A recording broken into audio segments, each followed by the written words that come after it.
అదేదో సినిమాలో అల్లు అర్జున్ చెబుతాడు కదా, ఆశ క్యాన్సర్ ఉన్నవాడిని కూడా బ్రతికిస్తుంది, భయం అల్సర్ ఉన్నవాడిని కూడా చంపేస్తుంది.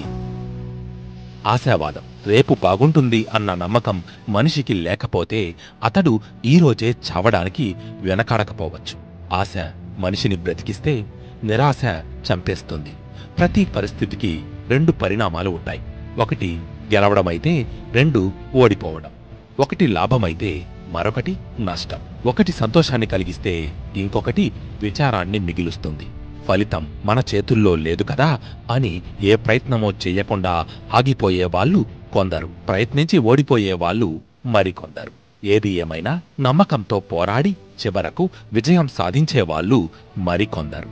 ఇక్కడ శక్తి, సామర్థ్యం, తెలివితేటలు ముఖ్యం కాదు. తమపై తమకు నమ్మకం, చేసే పని సఫలమవుతుంది అన్న ఆశే ముఖ్యం. 1995లో అమెరికాలోని ప్రముఖ వైద్య సంస్థ అయిన మయో క్లినిక్ నిర్వహించిన ఒక సర్వేలో ఆసక్తికర విషయమొకటి బయటపడింది. ఆసుపత్రిలో వివిధ జబ్బులకి చికిత్స తీసుకుంటున్న వారిని కలిసి ఆశావాదం, నిరాశావాదానికి సంబంధించిన కొన్ని ప్రశ్నలు వేసి సమాధానాలు రాబట్టారు.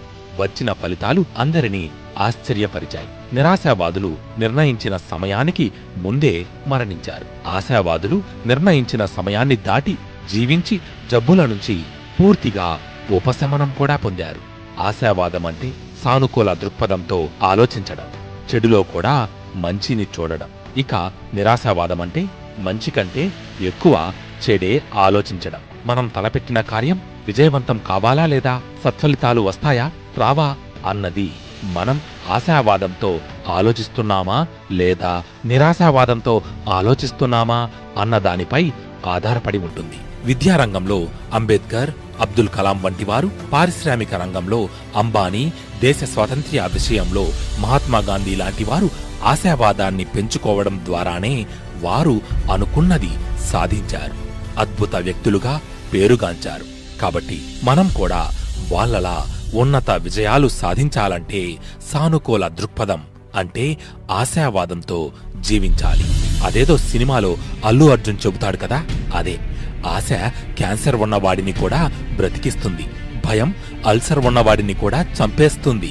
ఇది సినిమా డైలాగే అయినా తీసి పారేయలేని జీవిత సత్యం.